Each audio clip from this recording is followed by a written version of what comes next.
Isso é daqui a 10 anos? 2026. Não sei se eu vou estar viva, deixa eu provar. Aí nós temos, coincidentemente, no ciclo da ordem, né? Plutão entrando em Aquário. Plutão em Capricórnio trouxe a repressão financeira. Em Sagitário, quando entrou em Sagitário, trouxe opulência. Todo mundo viajando, comendo à vontade, né? O frango a R$1 o quilo, não sei o quê. Aí Plutão trouxe em Sagitário. Sagitário trouxe a expansão, porque Júpiter, regente Sagitário, na mitologia, gostava de festa, de opulência, né? Transava com tudo quanto era tanto homem como mulher, né? Ele deu, seu Júpiter era assim, fantástico. Então o Dilma gosta disso. Aí nós vamos ver o Plutão entrando em Aquário, que tem a ver com a revolução. É capaz de a gente viver um momento tão grave ecológico, do meio ambiente sem água, com problema de alimentação. A ONU em 2008, quando Plutão entrou em Capricórnio, a ONU falou: nós teremos falta de alimento no mundo em 2025. Olha, ela já estava prevendo que em 2025 iria, tanto que condenou o Brasil usando álcool de agricultura para ter combustível. Condenou os Estados Unidos também, começou a usar o milho para combustível. Então, imagina Plutão entrando em Aquário, que é um signo de revolta de grupos. Che Guevara é um modelo aquariano. Aquário adora defender uma ideologia e rebeldia. Você imagina Plutão entrando em Aquário em 2026, com Netuno entrando em Áries. É um ciclo astrológico pesado para o mundo. Agora, eu estou trazendo para vocês uma visão de realidade astrológica. Para a gente pensar. Porque o brasileiro vive achando que o Brasil vai ser o celeiro do mundo. Mas na época do Fernando Henrique Cardoso foi Plutão em Sagitário. Plutão em Sagitário, que foi o período. Não só no Brasil houve o controle da inflação. O Chile, o Equador, todos os países começaram a se controlar a inflação quando Plutão entrou em Sagitário. Até a China derrubou, hein? Plutão entrou em Sagitário, tirou a barreira da China, tirou as muralhas da China. Agora o cara pode ir na China, pode viajar. Destruiu as muralhas da Alemanha com Plutão em Sagitário. Quer dizer, vamos... Um período bom, gente, quando Plutão volta para o Sagitário. Agora, você acredita que Plutão em Aquário vai ser essa coisa da paz mundial? Eu não acredito. Não, e está na casa 12 do Brasil. No caso do Brasil. E na casa 12 do terrível, né? Um Plutão na 12 é uma coisa de conspiração, né? Mas o Aquário é ideologia, é rebeldia. Não é possível Plutão entrar em Aquário e trazer a era de Aquário, todo mundo feliz. Ao contrário, vai ser caótico. Vocês acham que nós vamos chegar em 2026 com 9 bilhões de pessoas no mundo? Os muçulmanos que estão pregando ter mais filhos do que os ocidentais, os cristãos, para que daqui a 20 anos ele possa estar 2 vezes mais em termos de população mundial. Como é que os portugueses dominavam as colônias? Não era mandando os portugueses fazer filho com os indígenas? Não era a forma de dominação natural dos portugueses? Porque você tem um filho com a Índia, o filho já ama o pai, é obrigado a amar o pai e a mãe. Então você imagina quando nós tivermos uma população grande, maior do que já temos, com água escassez, alimento escassez. Vai ser fácil? Não vai. Nós estamos vivendo a beira. Mas esse lado inventivo aí do Aquário também, a gente pode ser tecnologia, pensar em ir para Marte, pensar em colonizar. Mas vamos pensar, Júnior, há 250 anos atrás, Plutão esteve em Capricórnio, não é? 250 anos? Há 250 anos Plutão estava em Capricórnio. O que estava acontecendo na Europa? Não lembro. 1770, se vocês pesquisarem em 1770, o auge da crise da Europa e a necessidade de ir explorar as colônias. Até então tinha descoberto o Brasil, mas deixa ele quietinho lá. Mas agora não, em 1770 nós tivemos que ir para as colônias, para ocupar as colônias, porque a Europa estava em crise.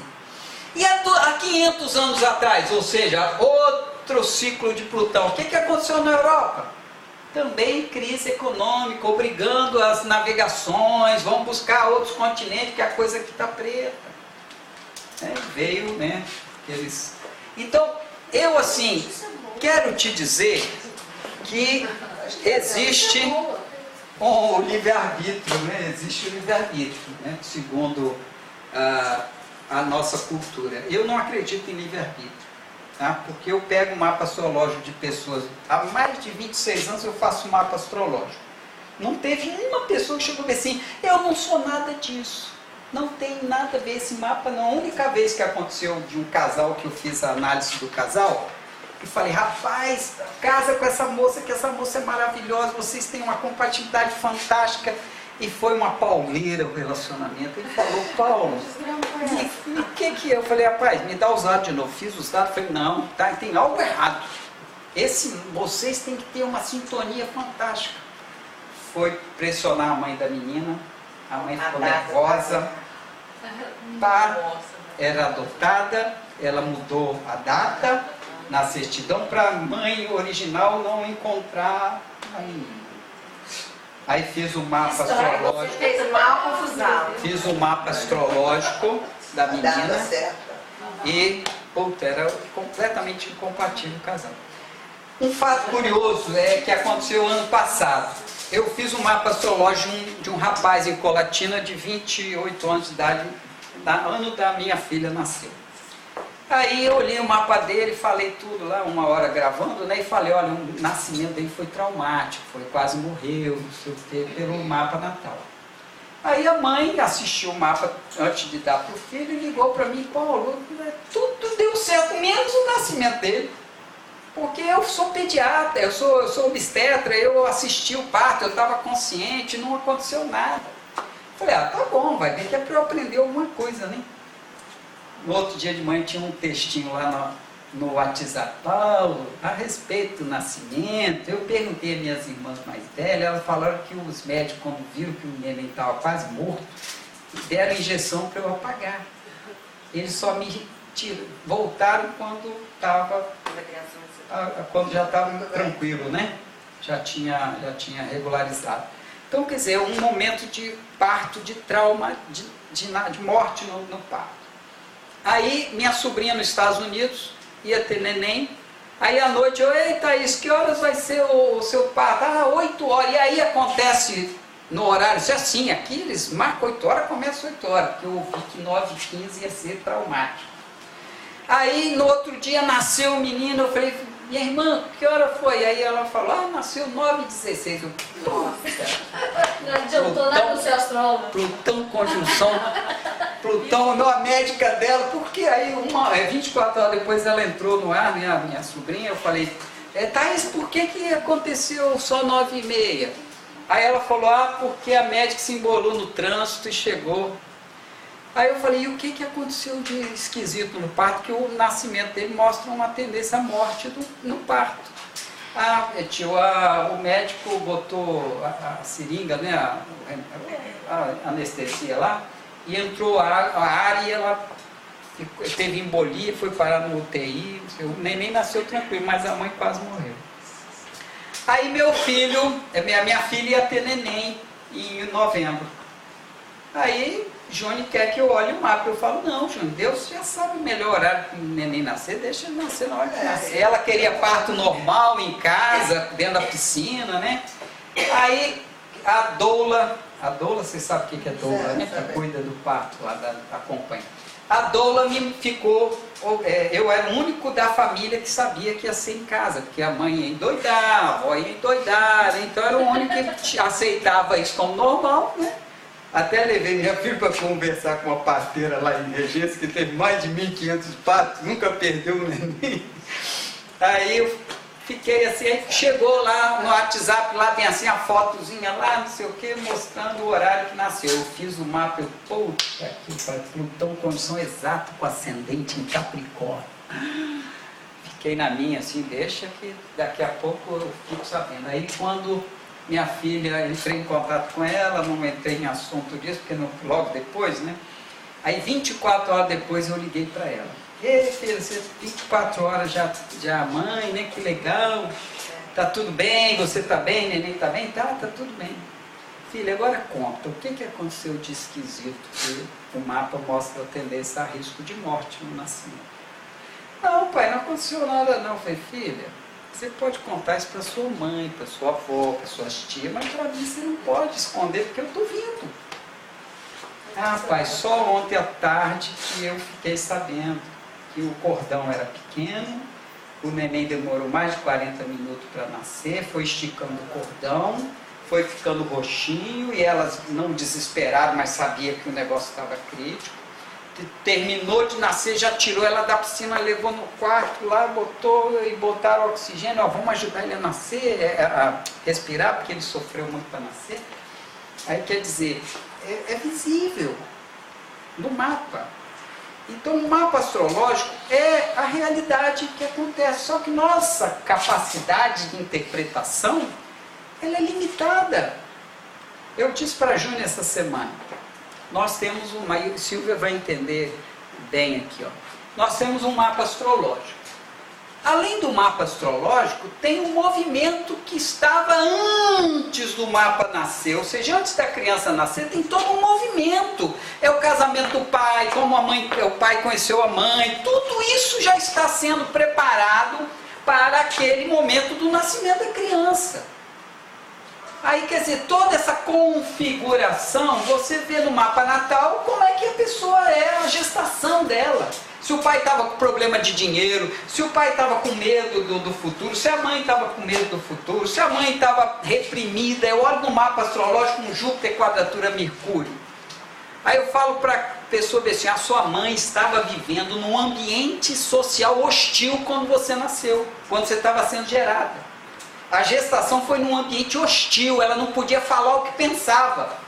Aí, quando ela conversa com a mãe fala assim, eu estava na casa da sogra, era terrível, não podia nada, eu era obrigada, eu preferia, porque quando a Vênus está na 12, Silvia, eu já digo logo assim, sua mãe preferiu passar a gestação quietinha num quarto para não ter contato com ninguém, porque ela não podia nada, estava reprimida, né? Então, quer dizer, o nascimento da gente é conectado com o mapa da gestação da mãe, de todo o processo. Ah, toda gestação é diferente? Seus sentimentos não são diferentes? Uma que eu vou me cuidar, a outra eu não, ou eu vou me cuidar não, outra eu quero passear, eu quero viajar, outra eu quero estudar, eu não, esse filho eu vou botar na linha para poder ele se... Né? Cada sensação é diferente. Fala.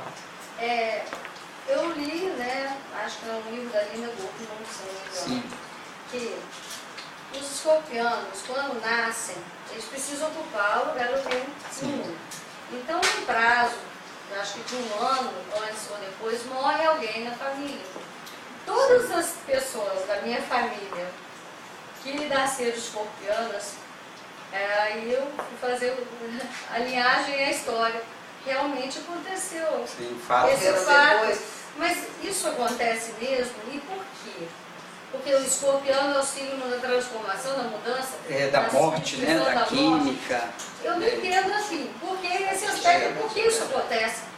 Eu não posso dizer que todo escorpião aconteceu o fato assim. Mas quando Plutão está perto do ascendente, é assim. Quando Saturno está perto do ascendente, o nascimento é amarrado, é complicado, demora um dia, 2 para poder a criança nascer. São vários fatores. Um dia eu vi um ciclo astrológico que era muito pesado no céu e falei, olha, tal hora, botei na rede social, por favor, se alguém mexe com maternidade ou qualquer coisa assim, cuidado nesse horário, me avise se aconteceu. Aí uma moça lá de São Paulo falou, Paulo, nesse horário houve chamado de 2 ambulâncias pré-eclâmpsia, para correr, para atender, porque a mãe estava nesse trabalho de morte. Então não é uma coisa muito fácil não, sabe? Agora, o que é que me faz ter um pouco mais de paz hoje? Por isso que eu coloquei esse desenho aqui depois da terapia, né? Quantas pessoas eu lido que parece estar carregando o peso da família nas costas, o problema, acha que tudo ela tem que resolver. Quantos vivem assim? E na verdade, se tudo está em ordem, tudo está em plena, né, perfeição, por que a gente tem que ter esse sentimento de peso? Então, quando eu vejo assim que hoje eu fui fazer filosofia a pedido de professor Carlos Bússola, que falou, Paulo, ele conheceu a astrologia numa palestra que a gente deu. Você lembra lá em Fradinhos, nós fomos assistir uma palestra dele? Na CAF. Aí ele chegou e eu chamei ele para participar de uma palestra minha sobre astrologia, um curso de astrologia lá no Hotel Pôr do Sol. E ele pediu para eu dar uma palestra sobre física quântica no curso dele de filosofia para leigos. E ele assistiu o curso e falou assim, Paulo, é impressionante, eu passei 72 anos com a igreja dizendo que era do diabo, a astrologia era coisa do diabo, e a ciência dizendo que era charlatanismo. Até ele fez o prefácio do meu livro, que por sinal está na internet já disponível para vocês lerem em PDF no site astrociência.com.br. Então ele disse assim, Paulo, entra para a filosofia e faz a astrologia aparecer. Não vai ser fácil colocar a astrologia na filosofia, mas faz aparecer. Então meu livro é um doutorado, é um bacharelado, onde é o primeiro livro que defende a astrologia na Academia de Filosofia Brasileira, que está disponível para vocês lerem. Agora, é lógico que se não existe livre-arbítrio, tudo acontece conforme uma ordem que a gente pode chamar de Deus, então, por que eu vou me desesperar? Quem percebeu isso foi Santa Teresinha do Menino Jesus. Ela foi para a clausura com 15 anos de idade e lá morreu com 21. E lá nesse período ela começou a refletir, vem cá, se Deus é onipresente, onipotente, onisciente, então tudo já existe na construção da divindade, né? Então para que tudo ocorre conforme uma ordem plena? Aí ela chega e morre, e aí todo mundo chama ela de Santa Teresinha, né, santa, porque ela era tão feliz mesmo sofrendo. Teve pneumonia, mais de 3 anos na cama, mas todo mundo chegava lá e via ela feliz. Porque ela falava, se Deus quer que eu sofra, Ela aceitava. Se Deus quer que eu sofra, então deixa eu sofrer. Era uma aceitação por uma ordem divina. Então quando o crente, né, fala bem assim, não, tudo Deus é que manda, mas Ele quer mudar a vida dos outros. Se Deus sabe tudo, e tudo acontece conforme Deus quer, por que eu tenho que mudar a vida dos outros? Por que eu tenho que dizer que você está salva e eu não estou? É uma coisa de incoerência. Por quê? Porque nós crescemos com uma cultura religiosa de achar que nós temos que evoluir, nós temos que melhorar o mundo, mas os ciclos astrológicos mostram que não é nada disso. Se na Bíblia teve Sodoma e Gomorra, nós tivemos Hiroshima e Nagasaki. Se eu for escrever um livro hoje com conteúdo religioso, eu vou dizer que, né, Hiroshima e Nagasaki foi uma ordem de Deus que mandou dos céus o fogo, não é assim? É a mesma coisa, quer dizer, fatos que vão se repetindo ao longo da nossa história. Paulo, fala, querido. você se permite fazer uma pergunta? Claro. Nós estamos falando aí em livre-arbítrio. Sim. Né? Mas eu pergunto o seguinte, e Deus, ele existe? Porque se Deus existe ou não, são duas categorias. Quem acredita que existe uma ordem, que a gente chama de Deus, sim, e quem acredita que a ordem é o caos que se manifesta conforme as leis físicas. Então, quem acredita que Deus é essa ordem maravilhosa, acredita que é uma consciência por trás disso. Quem não acredita, acredita que existe uma lei física, e a lei física, então, se você jogar num supercomputador, todas as ações e reações, você vai ter um universo planejado. Porque a minha pergunta é até meia didática, sim, ou elucidativa. Porque quando a gente fala em Deus, a gente entra no campo da crença. Isso, Não é isso? isso. Porque comprovação não existe. Não existe. Quando- Mas eu consigo comprovar com a astrologia uma ordem. Sim. E a física consegue comprovar pela física uma ordem. Mas eu já vou concluir. Bom, eu particularmente eu acredito na astrologia porque é baseada em ciclos que Sim. regem o mundo, regem a vida. Sim. Mas eu não posso dizer com segurança que eu acredito em Deus porque não tem nada que possa ser comprovado. Lógico. Matematicamente, nós podemos comprovar Uma a ordem. eficiência da astrologia, Sim, uma ordem. porque é baseado numa matemática, se comprova. E não é só astrologia, você está pegando uma ideia do conhecimento humano formado. Mas outros conhecimentos também têm ordem. Sim, tá Ah. certo, né? Mas o que se baseia em crença, por exemplo, na história, eu acredito mais na astrologia do que numa história. Do que a história contada. É, porque a história a gente não sabe quem contou, Quem contou, se é, foi manipulado. Traidor, né? O traidor, né? O tradutor é traidor. Eu não sei se eu estou colaborando aí com essa Sim. minha A observação. grande questão de se acreditar em Deus é que nós podemos dizer o seguinte: existe o que não acredita em Deus, ele acredita numa ordem física. O outro acredita que existe um Deus pensador que organiza tudo. Agora, nesse grupo tem uma divisão muito clara. Quem acredita num Deus humano e quem acredita num Deus pleno. Quem acredita num Deus humano acha que Deus é um pai que vai me punir se eu mijar fora do pinico, que se eu fizer um mal a alguém, não sei o que. Aí é o Deus humano, porque Deus não pode ter esse sentimento. Deus tem que ser algo completamente à parte de sentimento humano. Ah, Deus é amor e Deus não é ódio?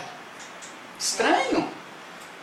Na Bíblia fala que Deus é o Deus dos exércitos, né? Que manda punir, que destruiu Sodoma e Gomorra. Que Deus odiento é esse e o cara diz que Deus é só amor? Não tem cabimento. Eu acho que o símbolo do Yin e Yang representa Perfeito. Deus, porque tudo é um ciclo. e é harmônico, o caos, E é harmônico. preto, branco, essa coisa. Então, se você acredita que o símbolo do Yang representa Deus, você está com medo de momentos traumáticos da humanidade? Eu tô com medo dos meus momentos traumáticos, mas na humanidade. Fala sério, eu Então, sou falível, eu sou Pois é, então imagina, se a gente compreende ciclos astrológicos, nós não estamos entrando num ciclo astrológico harmônico. Em nenhuma época da humanidade houve um ciclo astrológico muito tempo harmônico, porque Urano é 21 anos. Netuno é o dobro, é 42 anos, para ter uma crise, grande crise, né? Então isso é importante a gente pensar assim, vamos deixar de querer carregar o mundo nas costas achando que a culpa é nossa. Existe algo além que organiza tudo. Melhor a gente entender esse ciclo e poder seguir mais leve pela vida, né? Por isso que a gente entra nessa música aí bacana. Gente, essa foto aí é eu no Rio Amazonas, remando.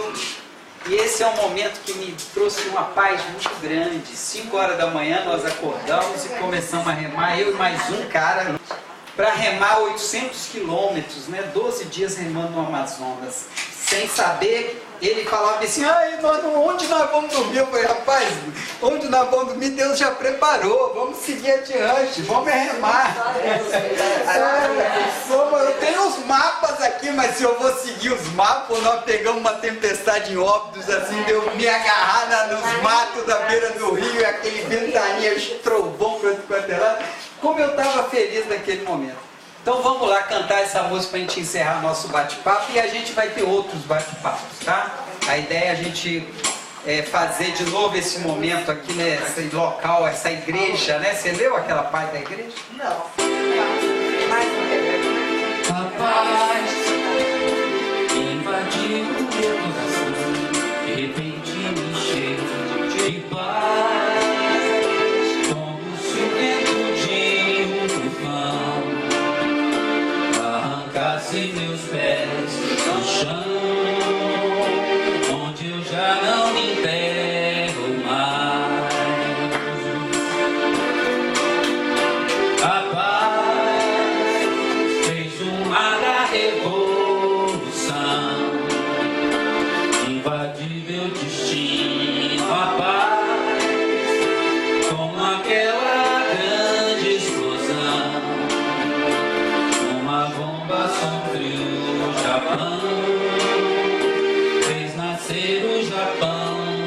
paz.